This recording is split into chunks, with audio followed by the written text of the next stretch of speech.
안녕하세요. 오늘도 사연살롱을 찾아주셔서 감사합니다. 30대 이혼 경력 있는 여성입니다. 누구나 그렇겠지만 저는 제가 그렇게 빨리 이혼하게 될 줄은 꿈에도 몰랐어요.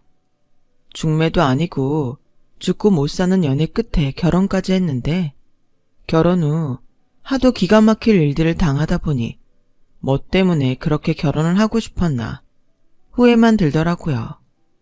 생각해보면 저도 참 바보였어요. 사람도 변하는데 하물며 사랑이 변하지 않을 거라고 믿었다는 게 문제였죠. 그때는 그랬어요. 남편을 많이 사랑했으니까요. 그래서 결혼 정년기라는 이유로 결혼을 서두르는 저에게 주변 사람들은 현실과 결혼은 많이 다르다고 신중하게 생각하라고 했었는데 그땐 그 조언이 귀에 들어오지 않았어요. 하지만 막상 정말로 결혼을 하니 얼마 안 돼 남편과 시댁 문제로 스트레스를 받게 되었고 처음엔 당황스러웠지만 나중엔 저도 참지 못하고 대폭발하게 되어 그게 급기야 시댁과 친정의 싸움으로 번져 아주 난리가 아니었던 때가 있었어요. 그리고 그 일이 얼마나 대단했냐면 그 일을 계기로 시댁은 다른 동네로 이사를 갔고 저와 남편은 이혼까지 하게 되었어요. 지금도 가끔 그때를 떠올리기도 하는데 만약 그때 제가 이혼하지 않고 계속 참고 살았다면 지금쯤 어떤 인생을 살고 있을지 생각해보면 아찔해지곤 합니다. 저와 남편은 사내 커플이었어요. 남편이 저보다 회사 선배였죠. 저희 둘은 같은 부서 소속으로 같이 일하다가 서로에게 호감을 갖게 되었고 하루 중 회사에 있는 시간이 대부분이었던 저와 남편은 자연스럽게 연인이 되었어요. 연인들이 다 그렇듯 저도 연애를 하는 동안은 참 좋았어요. 처음엔 비밀 연애를 했는데 이게 나름 스릴도 있고 재밌더라고요. 그리고 회사에 든든한 제 편이 있다는 것이 그때 당시는 천군만마를 얻은 기분이었고 남편이 사내에서 꽤 유능하고 인기가 많은 사람이라 솔직히 우쭐했던 것도 있었죠. 하지만 남편과의 연애가 가장 좋았던 것은 대화가 잘 통하고 코드가 잘 맞았다는 것이었어요. 이런 남자라면 평생 친구처럼 애인처럼 연애하는 기분으로 살 수 있을 거라는 기대심에 연애한 지 얼마 되지 않았음에도 저는 남편과 결혼을 생각했어요. 저와 남편은 5살 나이 차이가 났는데 당시 20대 후반이었던 저와 30대 초반이었던 남편은 소위 말하는 결혼 정년기를 맞아 연애 기간에 비해 빠른 결혼을 결심했고 별 문제 없이 결혼 준비를 하기 시작했는데 저에겐 딱 한 가지 걸리는 것이 있었어요. 바로 남편의 아버지이자 저의 시아버님이셨죠. 시아버님은 굉장히 가부장적인 사람이셨어요. 처음 인사를 드리러 시댁에 갔을 때였는데 그때는 보통 서로 잘 보이려고 할 때잖아요. 그런데 시아버님은 자기 아래 어느 누구도 없는 사람처럼 제 앞에서 시어머니와 시누이를 하대했고 덩달아 저에게 시집 오면 남편을 위해 살아야 한다고 설교도 하시는데 당황스럽더라고요. 하지만 그때는 시아버님이 저런다고 해서 결혼을 물릴 생각은 전혀 없었어요. 또 다행히도 시아버님을 빼고 시어머님과 시누이는 인상이 좋아 보였고 시아버님이 워낙 저러시니 자기네들이 더 민망한 듯 제 눈치를 보는데 오히려 제가 더 안쓰럽더라고요. 그때였어요. 시아버님이 우편물 하나를 뜯어보셨는데 표정이 굳더니 이내 시어머니에게 일방적으로 화를 내기 시작했어요. 이봐, 또 명선이 앞에 보험을 넣고 있었어? 아니, 결혼하면 남의 식구들 기집애 보험을 왜 자꾸 내 돈으로 드는 거야? 내가 이번에도 나서서 해지를 해야겠어? 보험이라고 해봤자 얼마 되지도 않아요. 그리고 아직 학생인데 결혼하면 남의 식구라니 너무 그러지 마세요. 딸 자식도 자식인데? 내가 그래서 딸인데 대학까지 보내줬잖아. 이건 뭐 내 돈을 물 쓰듯이 해? 아무튼 알바를 하던 취직을 하던 보험료는 지가 알아서 내라 그래. 안 그러면 내가 이번에도 싹 다 해제할 테니까. 그리고 당신은 시집온 며느리나 신경 써.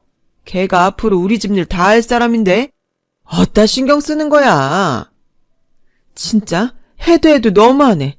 애미가 딸 신경 쓰는 게 당연하지. 당신이야말로 며느리가 생겼는데 화 좀 그만 내요. 태연이가 지처 앞에서 얼마나 민망할지 생각 못해요. 내가 왜 자식 눈치를 봐야 하나? 눈치는 걔들이 봐야지. 순간 처음으로 저는 저의 결혼이 괜찮을까 생각했어요. 제가 다 듣고 있는데도 저렇게 말씀을 하는 시아버님을 보니 슬슬 걱정이 됐거든요. 게다가 제가 알기로 시누이 대학 등록금은 시누이가 공부를 잘해서 거의 전액 장학금으로 다니는 걸로 아는데 저렇게 당신이 보내주는 거라고 말씀을 하시니 그것도 솔직히 이해가 가지 않았어요. 그리고 시아버님이 저러실 때마다 남편은 저보기가 민망했고 도저히 안 되겠는지 한 번은 저에게 이렇게 말하더라고요. 자기야, 자기도 봐서 알겠지만 우리 아버지가 좀 고지식해. 그냥 우리 아버지가 하는 얘기 신경 쓰지 말고 한 귀로 듣고 한 귀로 흘려. 당신 하고 싶은 건 다 해야 속이 풀리시는 양반이야. 저는 자기 아버지 때문에 제 눈치를 보는 남편을 보니 마음이 좋지 않았어요.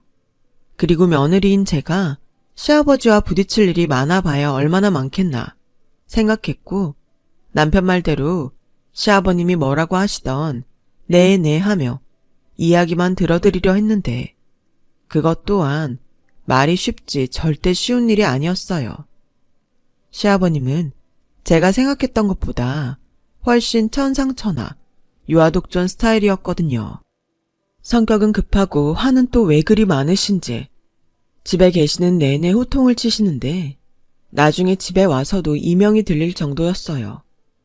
그리고 이제는 결혼도 했으니 상관없다는 듯 당신 내키는 대로 말씀을 하시는데 이게 적응도 안 되고 중간에서 어떻게 해야 할까 난감할 정도였어요. 그런데요, 시아버님이 큰 소리를 치시는 데는 사실상 믿는 구석이 있었는데요. 그건 당신 고향에 있는 땅이었어요.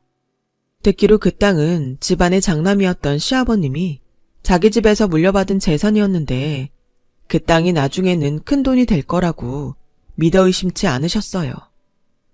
우리 고향에 있는 내 땅이 금싸라기 땅이야.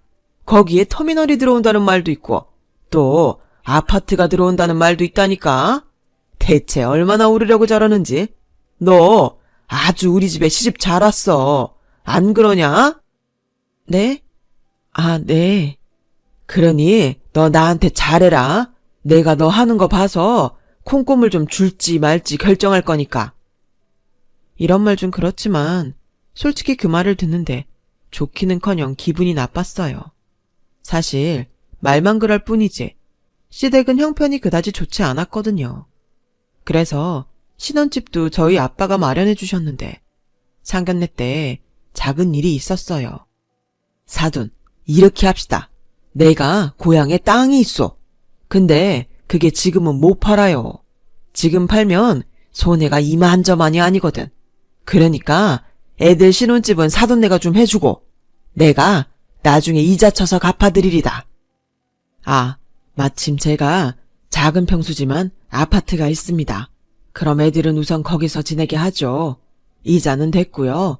대신 나중에 애들 넓은 집으로 옮겨주시죠. 아, 여부가 있나요? 사돈지간에 말이 잘 통해서 좋네요. 내가 오늘 아주 기분이 좋으니 내술 한 잔 받으시죠. 공수표라는 말이 있죠. 저희 시아버지에게는 그 땅은 공수표 같은 거였어요. 걸핏하면 자기는 나중에 큰 부자가 될 거니까 지금은 대신 좀 하라는 것이 저희 시아버님의 레파토리였고 가족은 물론이고 이제 막 식구가 된 저 역시도 그 말을 들을 때면 여간에서는 표정 관리가 어려웠어요. 차라리 겸손하셨다면 얄밉지는 않을 것을. 솔직히 경제적으로 여유가 많았던 저희 친정과 남편보다 스펙이 좋았던 저는 아버님의 그 허풍이 불편해지기 시작했죠. 남편은 민망해서인지 어쩐지 제 앞에서 주눅이 들어 보이는데 그것도 저에겐 스트레스였어요. 그런데 제가 드디어 더 이상은 참기 어려운 일이 벌어졌고 그 역시 사건의 중심엔 시아버님이 계셨어요. 예, 내 차가 니네가 봐서 알겠지만 오래됐지 않니? 그래서 이번에 차를 좀 바꿔야겠는데 니네가 좀 보태라. 나중에 내 재산 니네가 다 물려받을 텐데 그까지 차 한 대 정도는 사줄 수 있잖아. 안 그래? 처음엔 보태라고 하더니 은근슬쩍 차를 사달라시는 시아버지를 보니 저는 더 이상은 참을 수 없었고 그래서 이제부터 할 말은 하자고 결심했는데요. 아버님, 저희 그 재산 안 주셔도 돼요. 그러니까 차는 아버님이 알아서 사시는 게 좋겠어요. 라고 말씀을 드리니 저의 말에 시아버님은 예상하지 못했다는 듯 표정이 굳으셨어요. 어찌나 그 얼굴이 잊혀지지 않는지 이혼을 한 지금도 그 표정을 잊을 수가 없을 정도예요. 사람이 바보가 아닌 이상 그 말을 듣고 차를 좋다고 사들일 며느리가 세상 천지에 있긴 할까요? 툭 까놓고 저희는 결혼도 남편이랑 제가 번 돈으로 했고 신혼집은 저희 아빠가, 신혼살림은 저희 엄마가 해주셨는데 뭐 하나 해주신 것도 없으면서 당당히 물질적인 것을 요구한다는 게 애당초 말이 안 되는 거잖아요. 물론 좋은 마음으로 능력이 된다면 해드릴 수도 있죠. 하지만 일단 좋은 마음도 들지 않을 뿐더러 시아버님이 은근슬쩍 어필하시는 차종을 보니 저희 능력으로는 부담스러운 외제차였어요. 아무튼 그렇게 제가 퇴짜를 놓은 후 저는 완전히 시아버님 눈밖에 났죠. 자신의 권위에 제가 도전을 했다며 아주 저만 보면 쌍심지를 켜시는데 한 번은 제가 시댁에 온 지 5분도 채 되지 않았을 때인데 다짜고짜 이렇게 말씀하신 적이 있어요. 아니, 어디 며느리가 하늘같은 시아버지한테 눈을 똑바로 뜨고 덤빌 수가 있어? 너, 니네 집에서 그렇게 배웠냐? 여보, 말을 또 왜 그렇게 하세요? 어허, 내가 지금 말을 하는데 당신이 끼어들 꾼번이야. 시어머니라는 여자가 이러니 며느리가 뭘 보고 배우겠어. 집구석 아주 잘 돌아간다. 아버지, 그만하세요. 애도 아니고 언제까지 그러실 건데요. 솔직히 말씀드리는데 저희 아버지 차 바꿔드릴 만큼 돈 없어요. 돈이 없어? 그 좋은 직장들을 다니는데 돈이 없다고? 이거 아주 네 애비를 천치로 하는구만. 그래, 좋다. 돈이 없다 치자. 대출 받으면 되지. 이게 막말로 돈이 문제냐? 마음이 문제지. 며느리 네가 말해봐. 네, 아버님 말씀이 맞아요. 마음이 문제죠. 대출 받으라고요? 왜요? 저희 차도 아닌데 왜 저희가 대출금에 이자까지 내면서 아버님 차를 바꿔드려야 해요? 뭐? 예, 말하는 싸가지 좀 보게. 원래 이런 건 내가 말하지 않아도 네가 먼저 아버님 차가 너무 오래됐는데 바꿔드릴까요? 라고 해야지. 뭐가 어쩌고 어째? 왜 아버님 차를 바꿔드려야 해요? 참, 말세도 이런 말세가 없네. 어디 하늘 같은 시아버지한테? 이런 말씀까지는 안 드리려고 했는데 저도 받은 게 있으면 응당해드리는 게 맞겠죠. 근데 아시다시피 저희는 아버님한테 받은 게 없잖아요. 나 죽으면 내 재산 받을 거잖아. 저 그거 안 받는다고 했는데 솔직히 그게 정말 돈이 될지도 모르고요. 아, 맞아요. 그때는 제가 선을 넘었어요. 그래서 그 말을 한 후로 저는 싸가지도 없지만 예의도 없다며 시댁에서 쫓겨났고 너 다시는 내 집에 올 생각도 하지 마! 라는 엄포를 들었는데 저는 착한 며느리는 글렀는지 그 말이 무섭지도 서운하지도 않고 되려 반가웠어요. 하지만 그런 마음을 가진 사람은 저 한 사람이었고 남편은 남편대로 시어머니는 시어머니대로 불편해하시며 은근슬쩍 제가 먼저 굽히고 아버님에게 죄송하다고 말하길 바라셨는데 저는 절대 그럴 생각이 없었어요. 그렇게 일주일이 지나고 보름이 지나 한 달이 다 되어갔고 남편이 먼저 저에게 더 이상 시댁에 안 갈 수 없으니 먼저 가자고 하더라고요. 절대 오지 말라고 하신 분은 아버님인데 지금 집에 가자고? 내가 우리 아버지를 알면 더 잘 알지. 계속 이렇게 있다가는 어느 날 뻥 하고 터진다니까. 지금이라도 가서 화 좀 풀리시게 해야지. 어떻게 풀어드릴 건데 정말 대출이라도 받아서 아버님 차 바꿔드리게? 아니, 일단은 이해하시게 잘 말씀드려야지. 이런 말해서 미안한데 퍽이나 이해하시겠다. 내가 보기엔 아버님 차 새로 바꿔드리지 않으면 절대 화 안 푸실걸? 남편은 제가 아무리 말을 해도 자기 아버지는 자기가 더 잘 안다며 자기 집에 갈 채비를 했고 저는 안 갈까 하다가 또 빌미를 만들어드리는 것 같아 남편과 함께 시댁으로 향했어요. 시어머니는 저희 부부가 집에 오니 이제야 마음이 놓인다는 듯 반기셨죠. 시아버님 역시 괜히 저를 향해 콧방귀를 몇 번 끼시는데 괜히 왔나 싶었어요.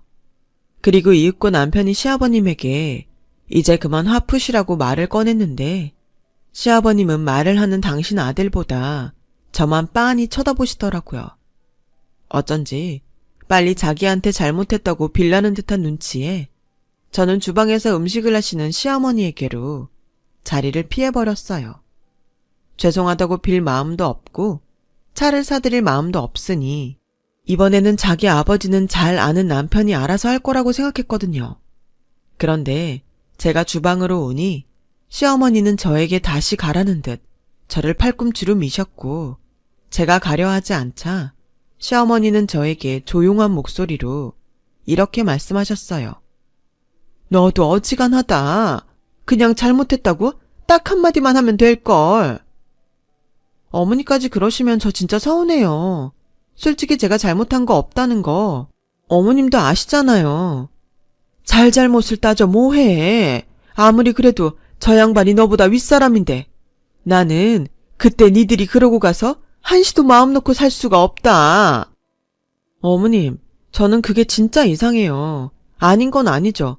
말씀을 안 하시니까 아버님이 더 저러시는 거예요. 됐다. 난 평생 이러고 살았어. 이제 와서 저 양반이랑 싸우고 싶지도 않고. 너도 잘 생각해. 어찌됐건 넌 우리 며느리고 저 사람은 시아버지인데 네가 계속 그러면 네 서방도 나도 죽어나가는 거야.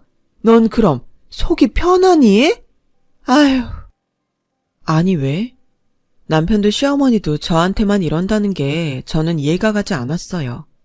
그러자 시누이가 저를 조용히 불렀고 자기 집은 원래 아버지가 폭발할까봐 알아서 조용조용 지내는 분위기라 그렇다며 저에게 이해해달라고 하는데 참나 그 말을 들으니 독불장군 같은 시아버지 때문에 이게 다 무슨 꼴인가 싶었어요. 하지만 저 역시 아닌 건 아닌지라 시아버님에게 굽히지 않았습니다. 대신 더 싸우자고 덤비진 않았는데 어쩐 일인지 시아버님도 이를 더 이상 키우지 않겠다는 듯 조용하셨고 찝찝하지만 그렇게 그 일은 마무리가 되었어요. 그 후에 그것이 큰 후폭풍을 불러일으킬 거라는 걸 그때는 몰랐죠. 그리고 아버님은 차를 바꾸셨어요. 원래 원하셨던 벤츠는 아니었지만 제네시스로 바꾸셨고 새 차 때문인지 한동안은 시아버님의 기분이 좋으셔서 다른 가족들이 긴장할 일이 없었어요. 저는 당연히 시아버님이 알아서 차를 바꾸셔서 다행이라고 생각했어요. 그렇게 결혼하고 큰 문제 없이 처음 맞이하는 추석 명절이 되었고 저도 여느 며느리들처럼 명절을 새러 시댁에 갔는데 실컷 음식 준비하고 차례 준비를 마쳐놓으니 시아버님이 이렇게 말씀하셔서 제 속을 또 뒤집어 놓으셨어요. 며느라, 이번 추석은 네가 결혼하고 처음 맞이하는 명절이니 이번에 친정은 건너뛰고 차례 지내고 우리 식구끼리 오붓하게 지내자. 니네 친정은 다음 주말에 가도 되잖아. 네? 명절인데 저더러 저희 집에 가지 말라고요? 너는 이제 우리 집 식구야. 명절은 원래 친정에 가는 게 아니다. 요즘 젊은 것들은 어디서 배운 건지 똑같이 시댁에 친정에 가야 한다고 하지만 그건 아니야. 시집 오면 명절은 시댁에서 다 보내는 거지. 아버님은 그럼 아가씨가 시집가서 명절인데 집에도 못 온다고 하면 서운하지 않으세요? 서운하기는 여자 팔자가 다 그런 건데 나는 괜찮다. 제 시집가면 딸 자식 그 집에 줬다고 생각할 거야. 정말 한숨밖에 나오지 않았어요. 그렇다고 시아버님이 하라는 대로 하기는 싫었죠. 저는 시아버님이 뭐라고 하시든 시어머니랑 남편이 이번 한 번만 하는 소리를 하며 애걸복걸해도 차례를 지내고 친정에 갈 준비를 했어요. 자기야, 진짜 이번 한 번만 우리 아버지 말 들으면 안 돼? 안 돼. 처음부터 이러면 앞으로도 계속 나는 명절에 친정 못 갈걸? 에이, 아니야. 그냥 처음이니까 우리 아버지 말 듣자. 싫다고. 나도 명절에 우리 부모님 보러 가고 싶단 말이야. 왜 아버님 때문에 우리 부모님은 명절에 딸 자식도 못 봐? 이게 말이 돼? 이번 한 번만, 응? 부탁이야. 지난번 것도 돈 들이고 겨우 넘겼는데. 뭐? 돈을 들였어? 그게 무슨 소리야? 저 제네시스 설마 자기가 사드렸니? 그럼 어떡해. 계속 노발대발 하시는데. 자기가 돈이 어딨어서 설마 나 모르게 대출받았니? 갖고 있던 거랑 5천만 원. 내가 미쳐. 자기 원래 이런 사람이었어? 그럼 나 모르게 그거 대출 갖고 있었던 거야? 자기가 이러면 내가 더 힘들다. 나 좀 봐서 자기도 우리 아버지한테 좀 져주면 안 되냐?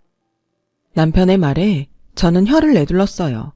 이러니 시아버님이 똥인지 된장인지도 모르고 독불장군 유아독존이죠. 저는 절대 그러지 않겠다고 했고 보란듯이 친정으로 가겠다고 했어요. 당연히 시아버님은 또 노발대발 난리가 나셨죠. 친척들까지 계시니 가뜩이나 큰 목소리가 지붕 천장을 뚫을 것 같더군요. 저도 예상은 했어요. 주변 의식을 엄청 하시는 분이니까요. 그리고 그 잘난 재산 얘기가 또 나왔는데요. 정말 그때를 떠올리면 여전히 어이가 없어요. 너 내가 죽어도 내 재산 1원도 받을 생각하지 마라. 알겠어? 네, 절대 안 받을 테니 아버님도 제발 그만하세요. 그리고 그 이한테 들었는데 기어코 그 사람한테 대출 받아서 차를 사셨네요. 다른 집은 부모가 자식 차를 사준다는데 자식 빚내서 새 차 뽑으니 그건 안 창피하세요? 거야, 내가 고향 땅으로 돈 벌면? 형, 아직도 그 땅 얘기를 하는 거야? 그 땅 날아간 지가 언젠데? 조용히 해. 그리고 날아가긴 왜 날아가? 그냥 지금은 묶여있는 것 뿐이잖아. 그러면 그렇지. 그렇게 대단한 땅이었으면 아버님 성격에 그걸 그냥 뒀을까 싶었는데 역시는 역시였어요. 졸지에 궁지에 몰린 시아버지. 저는 어이가 없다는 얼굴로 친정에 갔고 시아버지는 전화와 문자로 가족들 앞에서 시애비 망신 줬다며 또 호통을 치는데 나중엔 전화도 그냥 아예 꺼버렸네요. 남편은 자기 아버지 눈치 때문인지 아니면 저한테 화가 났는지 시간이 지나도 저희 집에 오지 않았고 저는 싸웠냐고 걱정하는 친정부모님에게 철없게도 그동안 있었던 이야기를 모두 다 말했어요. 저도 제 마음을 알아줄 제 편이 간절했거든요. 그 양반도 참 요즘 세상이 어떤 세상인데. 여보, 바깥 사돈이 계속 그럼 어째요? 그러게 내가 상견례 때부터 이 결혼 이상하다고 했죠. 이미 지난 얘기 해서 뭐해. 당사자들이 좋다는데 그걸 우리가 엎어? 세은아, 그러지 말고 아빠가 돈 줄 테니까 김서방 대출금 갚아줘라. 대출이라는 게 배보다 배꼽이 더 커. 나중에 줄 돈 아빠가 미리 땡겨줬다고 생각하자. 이 양반이 애들 차면 내가 말을 하네. 자기가 그 돈 갚아주면 자기가 사돈차를 사준 꼴이 되잖아요. 뭐 어때? 괜찮아. 사위도 자식인데 오죽하면 얘한테 말도 못하고 혼자 대출을 받았겠어. 팔은 안으로 굽는다고. 저는 사위까지 챙기는 친정아빠를 보고 시아버님이 저희 아빠 반만이라도 닮았으면 하고 생각했어요. 그리고 친정부모님은 너도 그래. 대충 넘길 수 있는 건 넘겨.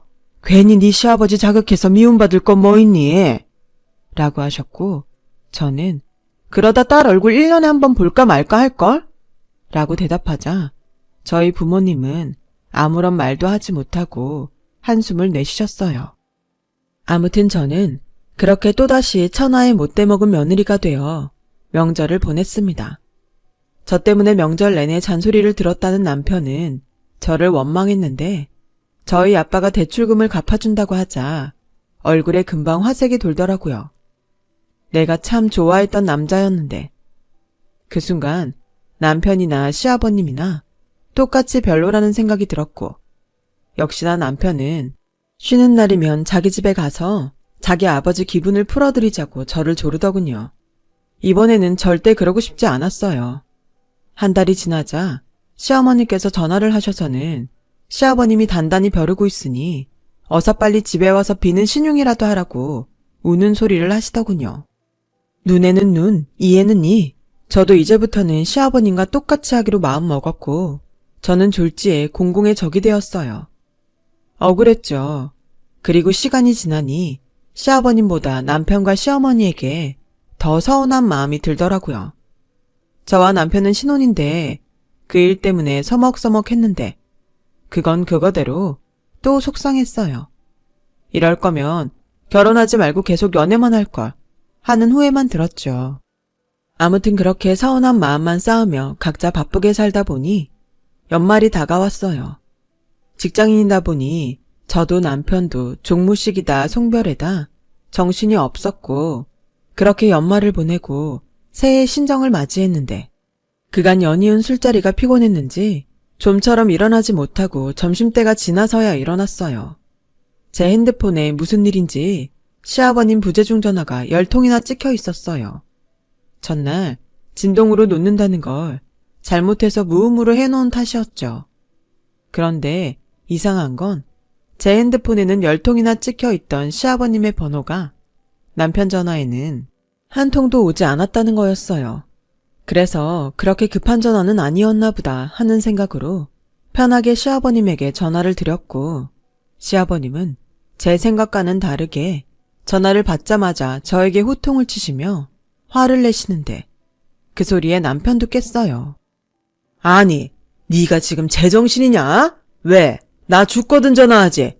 새해가 밝았으면 며느리가 알아서 전화도 하고 냉큼 시댁으로 넘어와서 인사도 드리고 할 것이지? 여태 뭐하다 이제야 전화를 해. 그리고 내가 너한테 무려 10번이나 전화를 걸었는데 너 내 전화 일부러 안 받았지? 내가 모를 것 같냐? 아니에요. 핸드폰이 무음으로 돼 있어서 몰랐어요. 그렇게 급하셨으면 남편한테 하시지. 어디? 지 서방을 끌어들여. 너 안 되겠어. 내가 이참에 너의 그 썩은 정신머리를 고쳐야겠어. 너 어디 가지 말고 거기서 딱 기다려라. 시아버님은 그렇게 일방적으로 전화를 끊으셨고 30분도 채 되지 않아 저희 집에 오셔서는 초인종도 있는데 쾅쾅쾅 주먹으로 저희 현관문을 치시며 소란을 피우셨죠.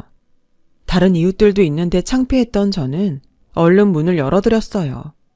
그러자 단단히 화가 나셨는지 얼굴과 귀까지 새빨갛게 되신 시아버님은 눈동자를 돌려가며 무언가를 찾더니 급기야 저희 집 물건을 부수기 시작하셨어요. TV도 깨시고 식탁 의자도 던지시고 소파 옆에 세워놓은 스탠드도 발로 차서 전구까지 깨지는데 저도 머리 꼭대기까지 화가 치밀었어요. 그래서 아버님, 저 경찰에 신고할 거예요. 그래, 해. 누가 그러면 무서워할 줄 아냐? 이게 집에 돈 좀 있다고 하늘 같은 시애비를 무시하는데 내 오늘은 어른 무서운 법을 가르치고 말게다. 아버지, 그래도 이건 아니죠. 진정하세요. 이 얼뜨기 같은 놈? 네가 맹탕이니까 제가 더 우리를 무시하는 거야. 알기나 해? 내가 오늘 우리 집 기강을 바로 잡겠다 이거야. 저는 더는 이 꼴을 볼 수 없어 정말로 경찰에 신고를 했어요. 그러자 집안의 기강을 바로잡겠다는 시아버님은 바로 주랭랑을 치셨고 출동한 경찰들도 어이없어 했는데 그 와중에 딸네 집에 왔던 친정 부모님은 난장판이 되어버린 집을 보며 충격을 받으셨는데요. 저희 엄마는 깨진 조명 유리를 치우며 급기야 울기까지 하셨고 남편은 쥐구멍에라도 숨고 싶은지 화장실에 가서는 나오지 못하더군요. 그때였어요. 아빠가 화장실에 들어간 남편을 당장 나오라며 불렀죠. 당장 시댁으로 가자고 큰 소리를 내셨는데 저도 그런 아빠의 모습은 처음 봤네요. 그렇게 저희 아빠는 시댁에 도착하셨어요.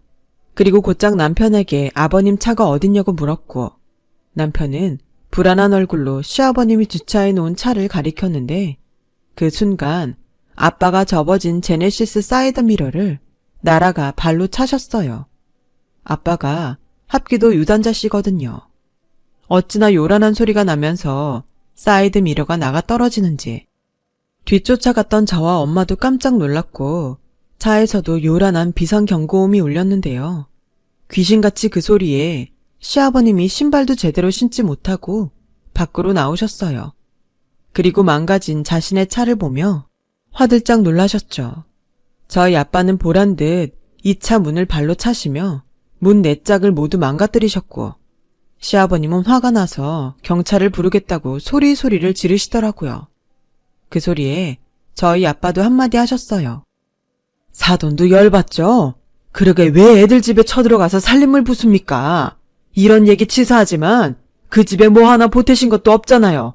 제가 뼈 빠지게 일해서 애들 집이랑 살림장만 해준 건데 왜 그걸 마음대로 부시고 난린데요? 아니, 그래도 그렇지. 몰상식하게 지금 뭐 하시는 겁니까? 멀쩡한 차를 왜 부시냔 말입니다. 미친 겁니까? 네, 미쳤네요. 미친놈 상대하려면 미쳐야지 별 수 있습니까? 영 모르시는 것 같아서 제가 직접 똑같이 한번 해봤습니다. 어떻습니까?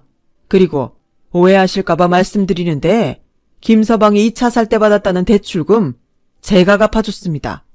그러니까 이 차에서 5천만 원은 제 몫이니 저 아직 더 부셔도 상관없는데 어쩔까요? 5천만 원 맞춰서 더 부숴볼까요? 경찰이요. 부르세요. 저는 댁처럼 도망가지 않을 테니까 나란히 경찰서 가서 시시비비를 가려보죠. 아니 저 양반이 돌아도 단단히 돌았네. 동네 창피하게 정말. 창피하십니까? 자, 동네 사람들 여기 좋은 구경 있으니 나와보세요. 여기 사는 사람이 제 사돈입니다. 근데 이 양반이 딸은 시집가면 남이라고 명절에도 친정에 가지 말라 하고 전화 안 받았다고 집에 쳐들어가서 살림살이를 죄다 부쉈네요. 이게 말이 됩니까? 그래서 제가 딸 자식까지 나비로 너무 속상해서 제가 사들인 차 똑같이 망가뜨리고 있는 중입니다. 사진 찍으셔도 되고 어디 인터넷에 올리셔도 됩니다. 동네 사람들. 자기야, 장인어른 좀 말려봐. 이게 무슨 꼴이야. 장인어른 그렇게 안 봤는데 우리 아버지보다 더 하시네. 뭐? 어디다 비교해. 우리 아빠가 지금 왜 저러시는지 몰라서 그래?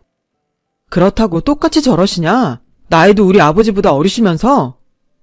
여기서 나이가 왜 나와? 그럼 나이 먹으면 자기 멋대로 굴어도 돼? 김서방, 자네가 가서 자네 아버님 말리게. 나는 우리 집 양반 말릴 테니까. 장모님, 저는 저희 아버지 못 말립니다. 장인어른이 시작하셨으니까 장인어른이 먼저 사과하셔야죠. 뭐? 시작은 자네 아버지가 먼저 했지. 우리 집 양반이 괜히 열받았나?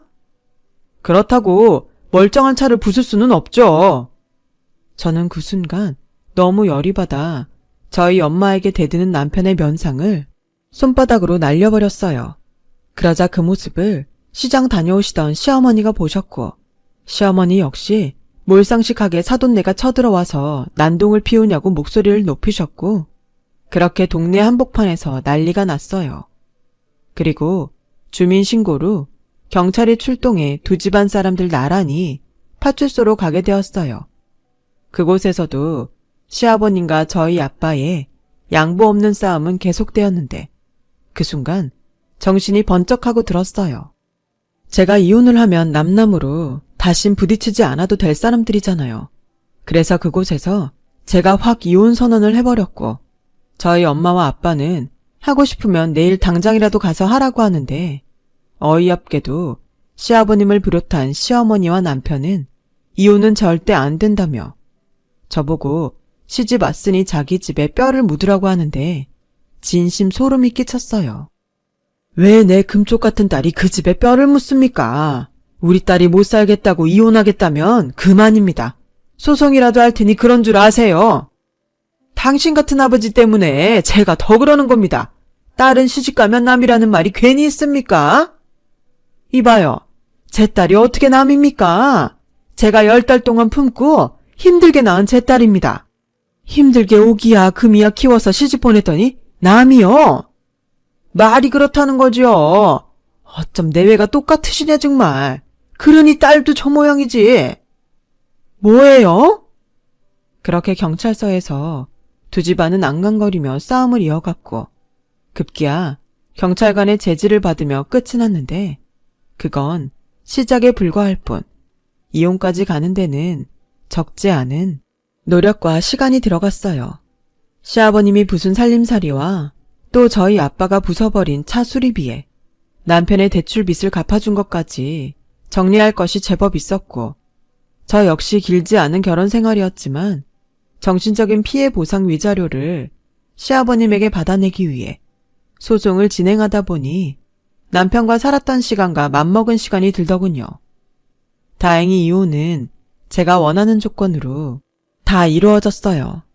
나중에 시어머니가 눈물로 다시금 잘해보면 안 되냐고 동네에서 얼굴을 들고 살 수가 없어 이사를 가신다고 애원을 하시기도 하고 남편과 시아버님이 진심인지 가짜인지 얘 내가 잘못했다. 잘난 집 며느리 봐서 신나서 그랬어. 네가 그냥 너 그렇게 나 한 번만 봐주면 안 되겠냐? 그래 여보. 우리 결혼한 지 얼마나 됐다고. 이건 아니지. 우리 회사에서 어떻게 얼굴 들고 일하냐. 제발 마음 좀 돌려줘. 대신 내가 진짜 잘할게. 미안한데 나는 체면보다 내 권리와 행복이 우선이야. 우린 이미 신뢰가 깨졌어. 아버님, 죄송해요. 저는 아버님 집안과는 맞지 않은 것 같습니다. 그게 제가 그 집 사람들과 나눈 마지막 대화였어요. 남편과는 직장에서도 마주치면 일부러 서로 피하고 나중엔 남편이 주변 시선을 의식해 다른 지역의 타 부서로 이동 신청을 해서 그마저도 볼 일이 없어졌어요. 제 입장에서는 고마운 일이었죠. 그리고 저는 현재 이혼 후에도 다니던 회사 잘 다니고 혼자 자유로운 생활을 하고 있어요. 누군가는 아직 나이도 젊으니 새로운 사람을 만나보라고 하는데 그 역시도 지금은 별로 내키지 않네요. 그러다 한 번은 저희 아빠가 자기가 괜히 나서서 저를 이혼하게 만든 게 아니냐며 후회된다고 저에게 미안하다고 하신 적도 있는데 저는 그때도 그렇고 지금도 저와 남편의 부부의 인연도 가족의 인연도 딱 거기까지였다고 생각해요. 결혼이라는 게 막상 한번 해보니 생각처럼 쉬운 게 아니라는 걸 뼈저리게 느껴요. 그래서 10년, 20년, 30년을 산 부부를 보면 대단하다는 생각이 절로 드는데요. 지금은 아니지만 언젠가는 저도 오랜 시간을 함께할 동반자를 만날 수 있겠죠. 그때는 제가 더욱 성숙하고 좋은 사람이 되어 있길 바라며 지금 이 순간도 앞으로의 제 인생을 열심히 살아가야겠다고 다짐하게 됩니다. 지금까지 저희 이야기 들어주셔서 감사드려요. 앞으로 저도 그렇고 모든 분들이 따뜻하고 행복하셨으면 좋겠습니다. 건강하시고 오늘도 행복하세요. 여러분, 사연 댓글에 응원과 현명한 조언 부탁드려요. 좋아요와 구독은 저에게 큰 힘이 됩니다. 오늘도 좋은 일 가득하세요.